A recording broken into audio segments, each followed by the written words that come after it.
창세기 50장 1절부터 3절까지의 말씀 저희들이 합독하고 그리고 15절부터 끝절까지 교독합니다.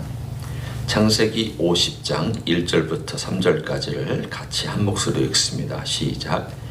요셉이 그의 아버지 얼굴에 부풀려 울며 입맞추고 그 수종들은 의원에게 명하여 아버지의 몸을 향으로 처리하게 하며 의원이 이스라엘에게 그대로 하되 40일이 걸렸으니 향으로 처리하는 데는 이 날수가 걸림이며 애굽 사람들은 70일 동안 그를 위하여 곡하였더라. 15절로 넘어가서 교독합니다. 요셉의 형제들이 그들의 아버지가 죽었음을 보고 말하되 요셉이 혹시 우리를 미워하여 우리가 그에게 행한 모든 악을 다 갚지는 아니할까 하고 요셉에게 말을 전하매 이르되 당신의 아버지가 돌아가시기 전에 명령하여 이르시기를 너희는 이같이 요셉에게 이르라 내 형들이 내게 악을 행하였을지라도 이제 바라건대 그들의 허물과 죄를 용서하라 하셨나니 당신 아버지 하나님의 종들인 우리 죄를 이제 용서하소서 하며 요셉이 그들이 그에게 하는 말을 들을 때에 울었더라.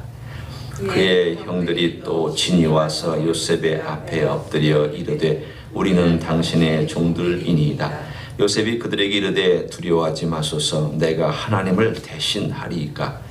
당신들은 나를 헤아려 하였으나 하나님은 그것을 손으로 받고사 오늘과 같이 많은 백성의 생명을 구원하게 하시려 하셨나니 당신들은 두려워하지 마소서 내가 당신들과 당신들의 자녀를 기르리이다 하고 그들을 간곡한 말로 위로하였더라.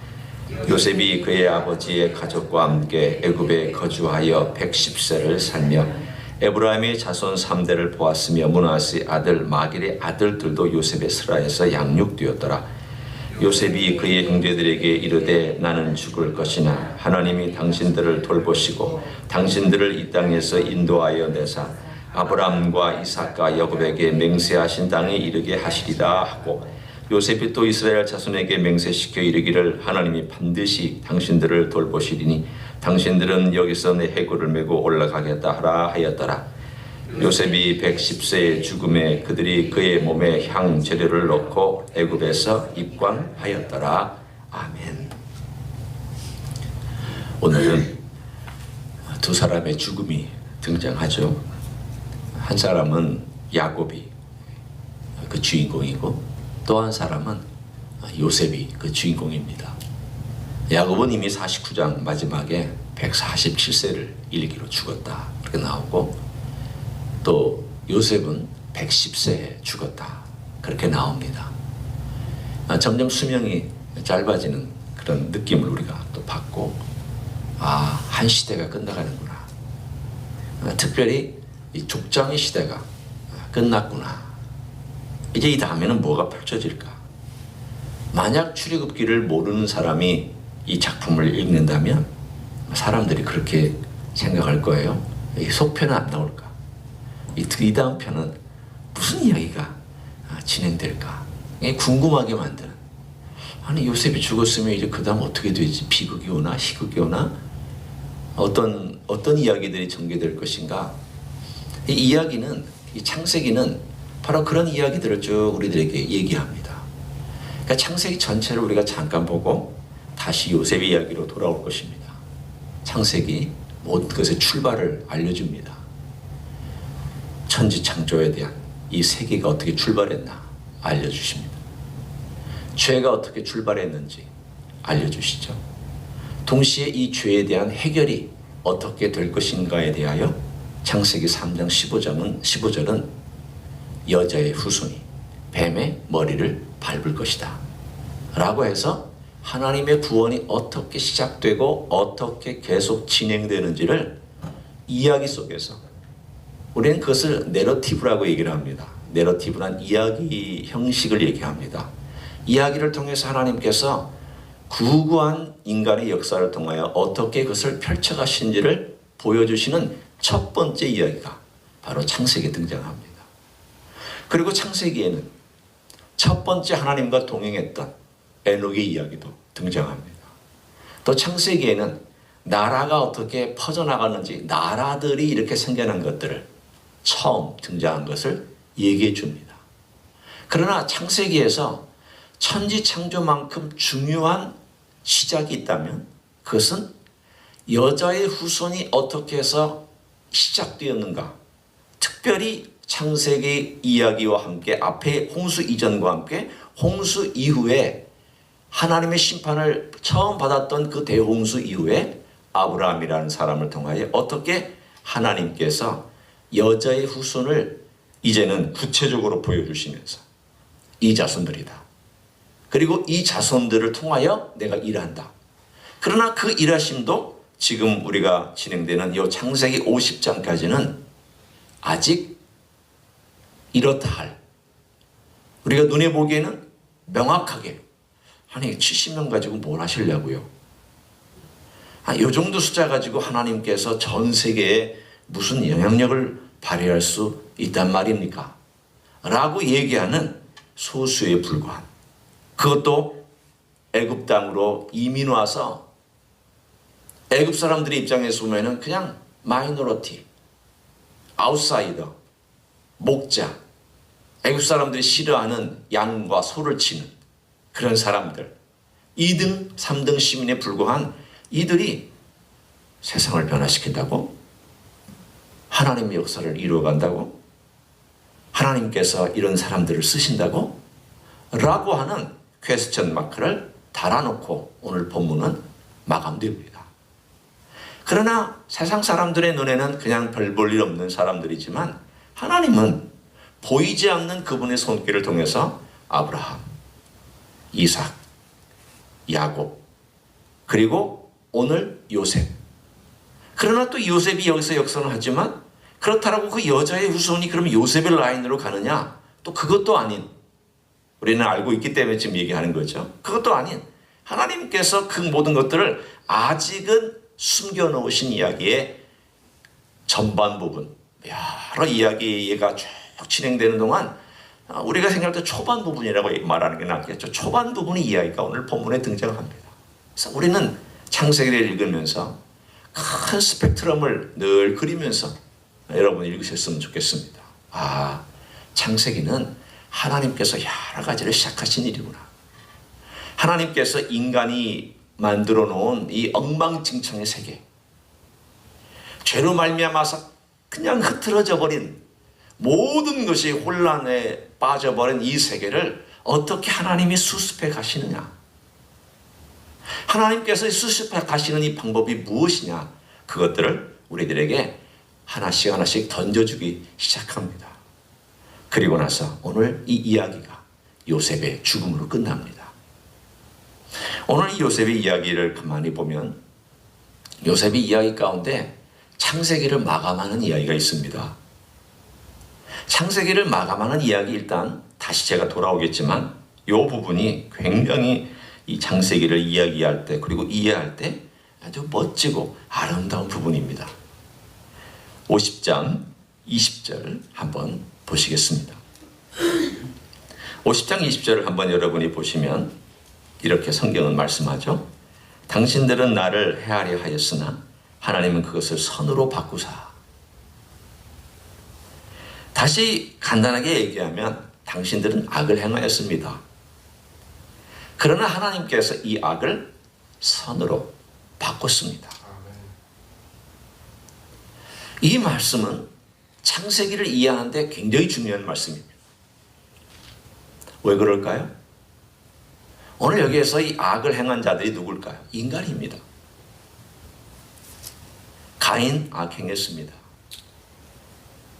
그리고 그 인류들, 하나님의 선택된 여자의 후손이 계속해서 면면이 흘러내려오고 있었지만 다 악을 행하고 죄인입니다. 우리 봤잖아요. 유다가 얼마나 악한 인생이었는지, 시몬과 레이가 얼마나 악한 인생이었는지, 그 형제들도 얼마나 악한 인생이었는지. 어떤 의미에서 보면 요셉도 전반부에는 뭣도 모르고 사람들 마음을 힘들게 만들고 건방지게 행하였던 악한 인생이었죠. 그런 악한 인생들을 하나님께서 어떻게 변화시켜서 쓰시느냐, 어떻게 하나님께서 그것을 바꿔 가시느냐, 이 악한 세상을 하나님께서 어떻게 바꿔 가시느냐, 오염된 이 세상을 하나님께서 어떻게 바꿔가시느냐. 지금같이 전염병으로 사람들의 마음이 가라앉아 있고 사람들이 두려워하고 있는 이 어려운 때에 하나님께서 어떻게 이것을 바꿔가시느냐. 우리는 생각할 때 이러한 것은 팬데믹 그리고 우리의 심정을 우려하게 하고 하는 것들이지만, 그러나 한편으로는 하나님 아버지 앞에 우리가 어떻게 서야 될까? 그리고 하나님이 행하시는 일이 뭘까? 분명히 하나님이 이것을 허락하셨을 때에는 하나님의 손길이 있는데, 세상에 하나님이 허락하지 아니하는 일들이 이 세상에 발생할 수 없잖아요. 우리 그걸 분명히 믿고 있기 때문에, 아니 이 전염병보다 더 심한 악도 하나님이 허락하실 때는 허락하시는데, 그럼에도 불구하고 하나님 그 위에서 역사하셨잖아요. 그 위에서 주관하셨잖아요. 그 위에서 모든 것들을 하나님의 그 원하시는 대로 이끌어 가셨잖아요. 그리고 오늘 여기 나와 있는 이 메시지는 바로 그것을 우리들에게 전해주고 있습니다. 이 세상을 엉망진창으로 만들어서 때로는 지진이 일어나고 때로는 전염병이 일어나고 때로는 기근이 일어나고 때로는 그보다 더한 환난과 역경과 역병들이 일어나는 그 순간에도 하나님께서 역사의 준공으로 어떻게 악을 바꾸어 선을 이루어내시느냐. 그게 창세기 주제이기도 하고 우리의 주제이기도 해요. 그걸 깨달은 사람이 누구냐? 요셉이에요. 형들은 아직도 그것을 깨닫지를 못했죠. 그들은 아직도 두려워 떨었습니다.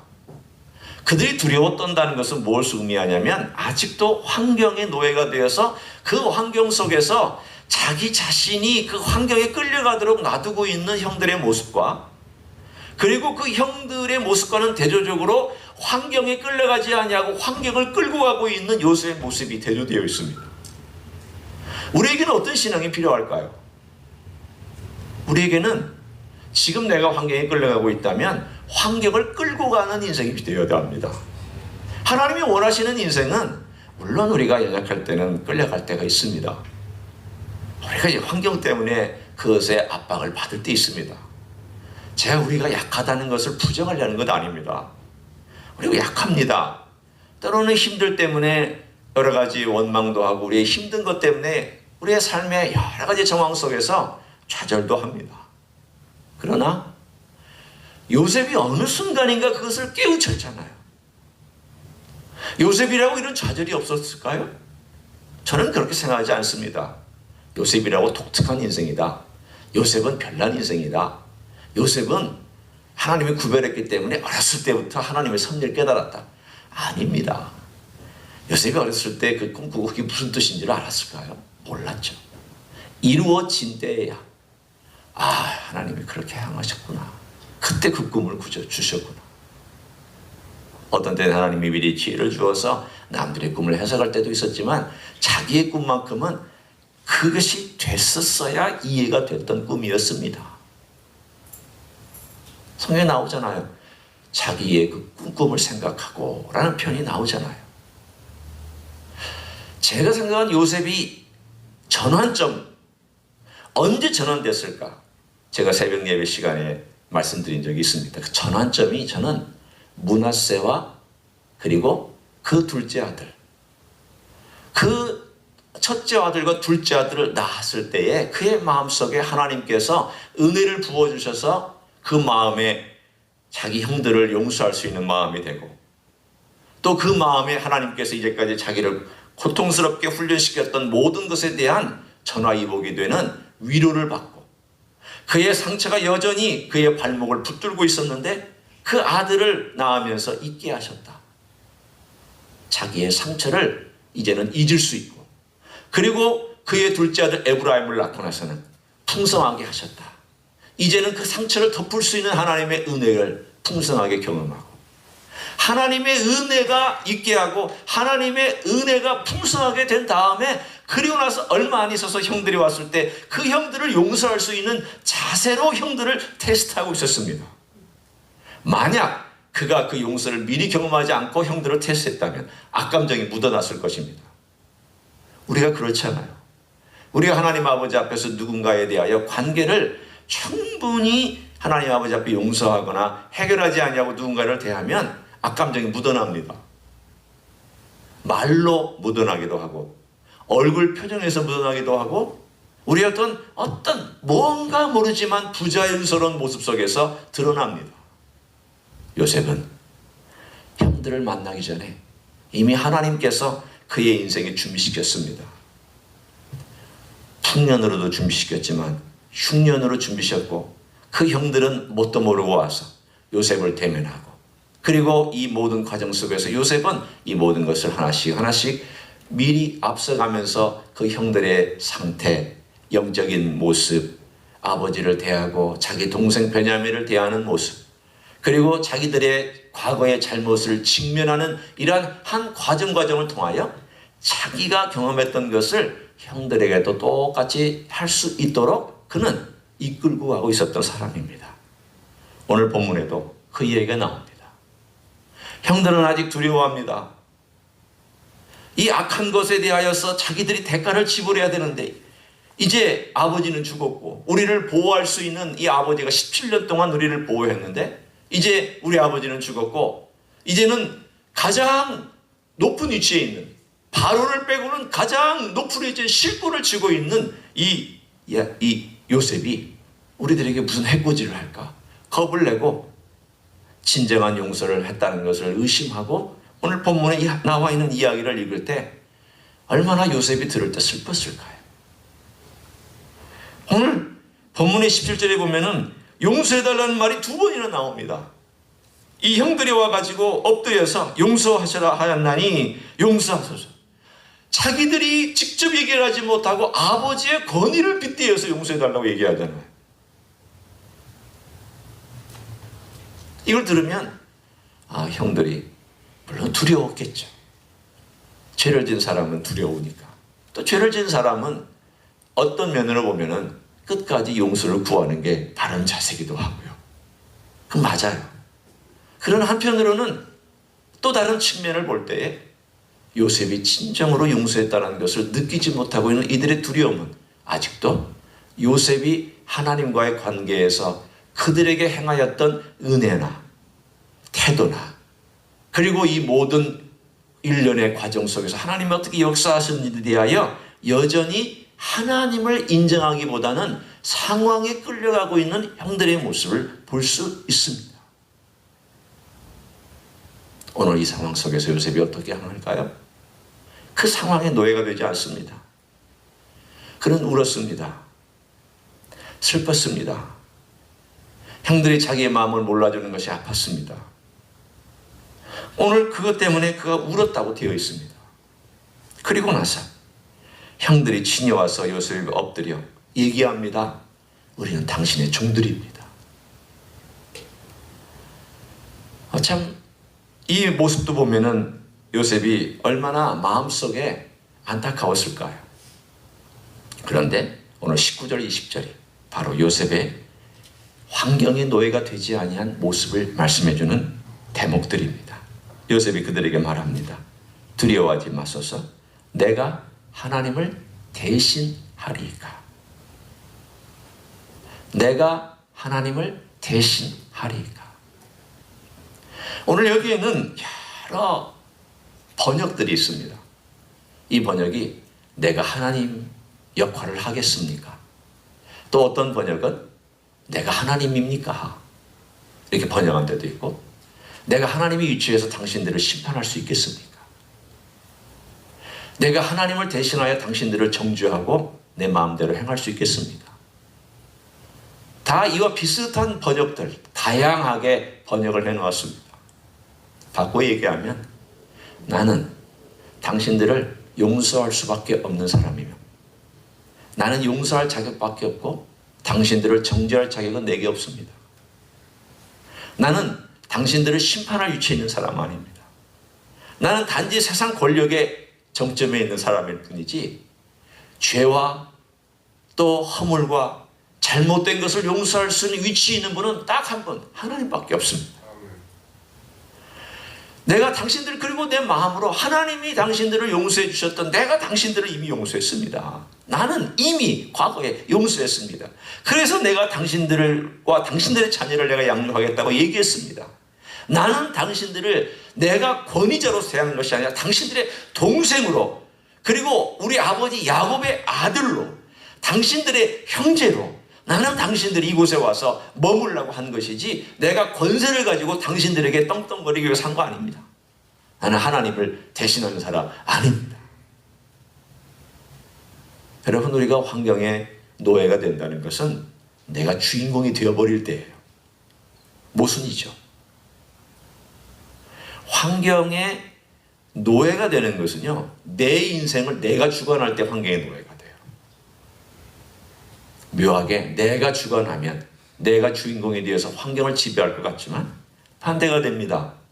내가 주관하면 두려움과 염려와 근심과 걱정과 여러 스트레스가 내 속속에서 막 일어나서 내가 이끌고 가는 것 같아도 늘 불안하고 늘 염려가 돼요. 그러나 하나님을 대신하지 않으면 됩니다. 우리의 삶의 역할은 하나님을 대신하지 않으면 돼요. 두려울 때 하나님을 대신해서 내가 두려워하지 마시고, 두려울 때 하나님을 대신해서 내가 뭘 어떻게 주관하려고 하지 마시고 하나님께 자꾸 맡기는 연습을 하는 거죠. 어느 순간인가는 인간의 관계에서도 맡기는 법을 배워야 되고, 환경에 대해서도 맡기는 법을 배워야 되고, 내가 어떻게 이것을 하나님 은혜 가운데서 때로는 침착하게, 때로는 담대하게, 때로는 지혜를 가지고, 때로는 어떻게 하나님이 나에게, 우리에게 원하시는 이때에 하나님을 대신하지 아니하고 내가 하나님을 우려하면서 걸어갈 수 있을까? 나를 하나님께 낮추고 하나님을 대신하지 않으려고 하는 그러한 마음의 자세를 가질 때 오히려 우리는 환경을 끌고 갈 수 있는 사람이 될 줄로 믿습니다. 하나님이 앞서 계셔야 됩니다. 하나님을 대신하려고 하지 않는 마음. 오늘 우리는 이 어려운 때에 하나님 아버지 앞에서 하나님 어떻게 할까요? 지혜 많이 필요합니다. 또 다른 사람에게 피해를 안 주고 우리 교회도 다른 또 사람들에게 피해를 안 주기 위해서 지혜 많이 필요합니다. 이때 우리에게 먼저 필요한 것은 하나님, 그분이 이 공동체의 주인이시라는 것과 우리 주님께서 이 공동체의 주인이시라는 것을 늘 염두에 두고, 주님 이 공동체의 주인이 되어 주십시오. 주님 이 공동체를 보호해 주십시오. 그리고 이 공동체가 영적으로 이런 때에 오히려 두려워하지 않게 해 주십시오. 주님 이런 때에 주님께서 이 공동체가 더 깨어있게 해주십시오. 주님 이런 때에 기도하게 해주십시오. 이런 때에 하나님 아버지 앞에 우리의 연약함을 고백하고 연약함 위에 역사하는 우리 주님의 주되심이 더 드러나게 해주십시오. 그래서 그 주님께서 이 상황을 이끌고 가도록 자꾸 주되심 앞에 맡기고 또 맡기고 순간순간마다 주님 어떻게 하면 될까요? 주님, 주님께서 주인이 되어 주십시오. 주님, 주님께서 능력이 되어 주십시오. 주님, 주님께서 이 우리의 상황을 이끌고 가 주십시오. 주님, 이것이 여러 가지 사람들의 마음을 우울하게 할 때에 그 우울함 위에 계신 주님, 두려움이 있을 때 두려움 위에 계신 주님, 우리를 힘들게 할 때 그 힘든 상황에 위에 계신 주님께서 내 마음속에 오히려 주님을 찬양하게 만들어 주십시오. 우리는 좀 더 적극적이고 긍정적이고 우리 주님을 신뢰함으로 우리 찬양이 살아나기를 원합니다. 오늘 요셉이 그런 마음을 가지고 형제들을 대했습니다. 나 대신하지 않습니다. 나는 하나님의 약속을 믿는 사람입니다. 나는 하나님의 쓰임받는 나도 종입니다. 내가 종인데 내가 내 마음대로 뭘 하겠습니까? 나는 하나님의 원하시는 것을 앞세우고 나는 하나님께 쓰임받으며 내가 이 땅 위에서 내가 할 일 다 하면 그 전부 다 하는 겁니다. 그 이야기가 오늘 이야기 주제예요. 그리고 나서 그는 그 이야기를 쭉 한 다음에 110세가 되어서 내 해골 가지고 올라가라. 나 죽지만 이 약속은 이어진다. 나는 죽어도 하나님의 약속은 이어지고 하나님의 역사는 이어진다. 그 이어지는 역사가 뭘까요? 하나님이 앞서서 행하시는 거잖아요. 내가 기껏 주관해봤자 110세, 내가 기껏 주관해봤자 147세, 내가 기껏 주관해봤자 요즘 살면 한 100세. 100세 이후는 어떻게 하려고? 하나님이 이끌어 가시잖아요. 그럼 내 인생을 지금부터 하나님이 이끌어가시도록 하고, 내가 죽어서 마감되더라도 그 다음 또 내 자식대로 하나님이 이끌어가시고, 그 자식대로 끝나면 그 자식의 자식대로 이끌어가는 그 주인공이 누구냐? 하나님이시죠. 우리 주 예수 그리스도시죠. 오늘의 상황의 주인공도 우리 주님이신 줄로 믿습니다. 오늘 본문에 있는 것처럼 하나님은 대신할 수 없는 하나님이세요. 그리고 하나님은 악을 바꿔 선으로 만드신 하나님이세요. 우리 주님께서 이 모든 것을 십자가에서 이루셨듯이 우리의 모든 삶의 이 상황도 주님은 우리가 누구도 대신할 수 없어요. 또 주님은 악을 바꿔 선을 이룰 수 있는 분이에요. 이런 주님께 우리의 삶을 맡기고 걸어가는 여러분과 우리가 되기를 우리 주 예수 그리스도 이름으로 간절히 축원합니다. 기도하시겠습니다.